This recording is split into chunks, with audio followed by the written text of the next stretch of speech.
எல்லாருக்கும் வணக்கம். இன்னைக்கு எங்கள் வீட்டில் மார்னிங் டிஃபன் என்னன்னு பார்த்தீங்கன்னா ஆப்பம், கேரளா ஸ்டைல் கடலைக்கறி. ஸோ இப்போ நேற்று நைட்டே கருப்பு கொண்டக்கலையை வந்து நான் ஊற வச்சுட்டேன். இப்போ அதை வந்து குக்கரில் வச்சு அவிய வச்சிடலாம். ஊற வச்சுட்டேன்.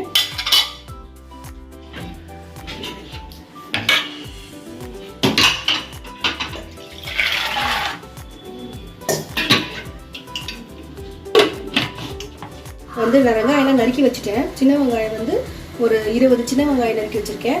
பெரிய வெங்காயம் ஒன்று நறுக்கி வச்சுருக்கேன். அதுக்குள்ளேயும் இஞ்சியும் நறுக்கிடலாம். இஞ்சியை வந்து நல்லா பொடிசாக நறுக்கிக்கணும். அந்த தேங்காவை கொஞ்சம் உடச்சி கொடுத்துருங்க. இந்த உடைக்கிறேன். பச்சை மிளகாய் நறுக்கிக்கலாம்.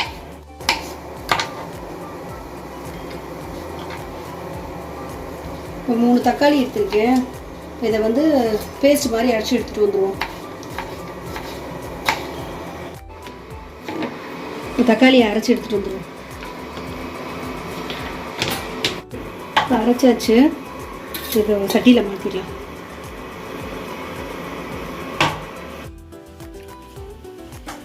உன்னை தேங்காய் திருக்க சொன்னால் பாதி தேங்காய் நீயே சாப்பிட்ருவா போல. அப்படி இல்லை, தேங்காய் வந்து சமைச்சு சாப்பிட்றத விட இப்போ பிளைனாக சாப்பிட்றது தான் நல்லது. ஏன்னா உங்களுக்கு வந்து வயிற்று புண்ணு ஆகுமா, அதான் சாப்பிட்டுருக்கேன். நம்ம தேங்காவை திருவிட்டு வறுத்து ரோஸ்ட் பண்ணணும். கொஞ்சம் தேங்காய் ரோஸ்ட் பண்ண வச்சு வை. இருக்கும், நான் சாப்பிட்டது போக இருக்கும். மிக்சியில் போட்டு துருவி எடுத்துருவோம். இப்போ தேங்காவை துருவி எடுத்து வந்தாச்சு. இப்போ வந்து தேங்காவை வந்து நம்ம வந்து ரோஸ்ட் பண்ணிடுவோம்.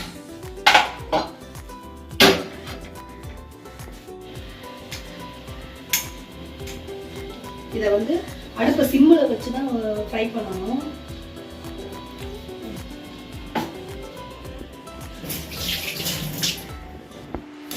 இந்த தேங்காயில் இருக்க தண்ணி சத்தெல்லாம் போய் நல்லா ட்ரை ஆகிற வரைக்கும் இதை வந்து நல்லா ரோஸ்ட் பண்ணணும். இன்னும் கொஞ்சம் நல்லா ரோஸ்ட் ஆகணும். இப்போ பாருங்கள், இந்த தண்ணி சத்து எல்லாம் போயிடுச்சு. இப்போ நல்லா ரோஸ்ட் ஆகிடுச்சு. இப்போ இதிலே நம்ம என்னென்ன சேர்க்க போகிறோம்னா ஒரு 7 கிராம்பு, 3 பட்டை, 1 ஸ்பூன் தனி மிளகாய் தூள், கொஞ்சம் மஞ்சத்தூள், ஒரு 2 ஸ்பூன் தனியாத்தூள்,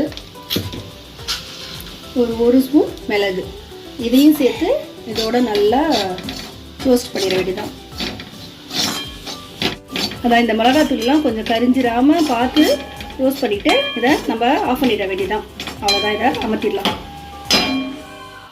இப்போ இதை வந்து இந்த ஒரு தட்டில் மாற்றி ஆற வச்சுருவோம். இப்போ ஒரு 6 விசில் வந்துருச்சு. அதை ஆஃப் பண்ணிவிட்டு கடலை எடுத்துக்கலாம். நல்லா அவிஞ்சிருச்சு. இப்போ திரும்ப இருக்க தேங்காய் கறி வச்சுருக்கேன். இல்லை, அது வந்து அந்த தேங்காய் வந்து பேஸ்ட் மாதிரி மசாலா அரைக்கிறதுக்கு, இது வந்து தேங்காய் பால் எடுக்கிறதுக்கு.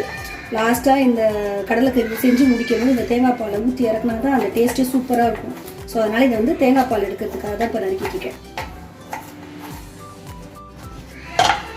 தேங்காய் பால் எடுத்துக்கலாம்.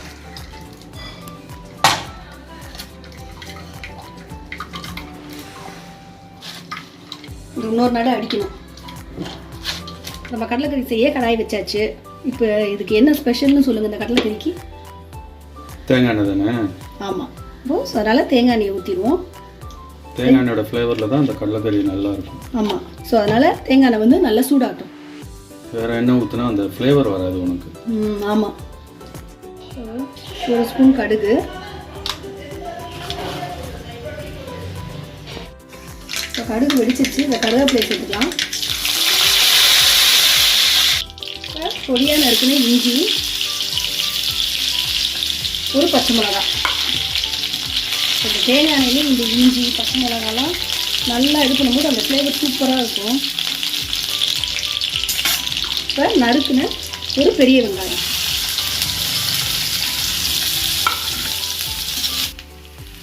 இதோட இந்த பொடியாக நறுக்குன இந்த சின்ன வெங்காயத்தையும் சேர்த்துக்குவோம்.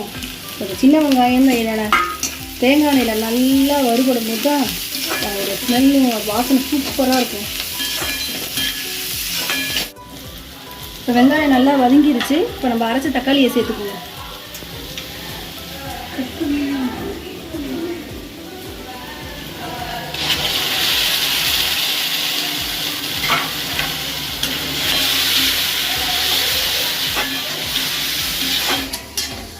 தக்காளி நல்லா பச்சை வாசனை போகிற வரைக்கும் நல்லா வேக விடணும்.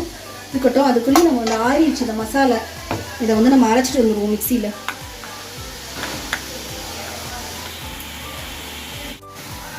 தண்ணி ஊற்றிக்கணும் கொஞ்சம். நல்லா பேஸ்ட் மாதிரி அரைச்சிட்டு வந்துடுவோம்.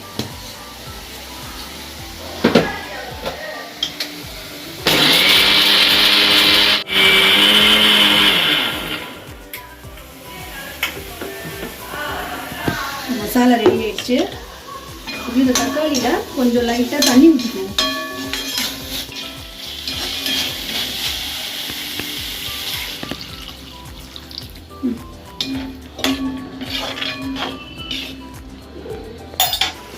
இந்த அரைச்ச மசாலையை இதில் சேர்த்துக்குவோம். இந்த கொஞ்சம் தண்ணியை ஊற்றி கழுவிட்டு இந்த தண்ணியும் இதிலே சேர்த்துக்குவோம்.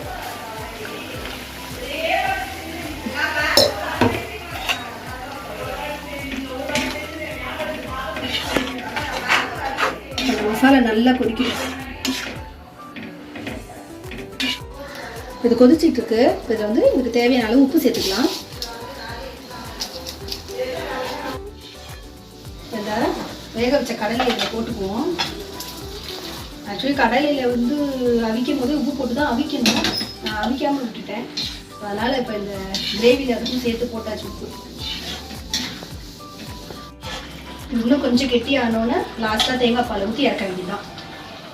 இது நல்லா கெட்டி ஆயிடுச்சு. இதில் வந்து தேங்காய் பால் ஊற்றிடுவோம். இது ஒரு 2 நிமிஷம் கொதிக்கும்.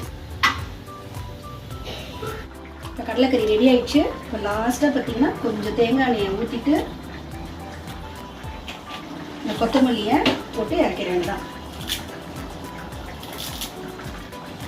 அதுதான் ஃபைனல் டச். சூப்பராக இருக்கும். ஆப்பத்தை ரெடி பண்ணிடுவோம். கடாயை வச்சுட்டு அதுக்குள்ளேயே மாவுக்கு இதில் வந்து ஒரு சிட்டிகை மட்டும் ஆப்ப சோடா மாவு போட்டுக்குவோம். ரொம்ப போடக்கூடாது, ஒரு சிட்டிகை அவ்வளோதான் போட்டு மிக்ஸ் பண்ணிடுவோம். இது மாவு கொஞ்சம் கெட்டியாக இருக்குது. கொஞ்சம் லைட்டாக தண்ணி சேர்த்துக்குவோம்.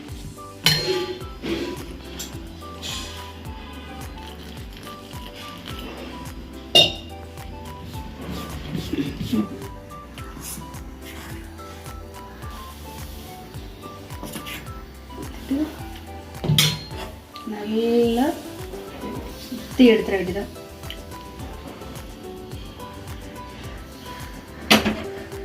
மூடி போட்டுற வேண்டியதான். வேகட்டும். ப்ராப்பர் ரெடி ஆயிடுச்சு.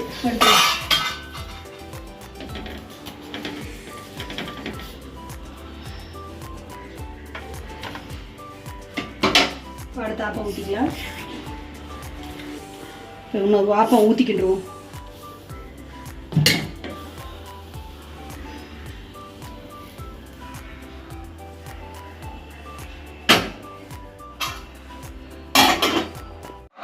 இப்போ பார்த்தீங்கன்னா ஆப்பம் கடலைக்கறி ரெடி ஆயிடுச்சு. நான் அதை சாப்பிட்டு பார்க்க போகிறேன்.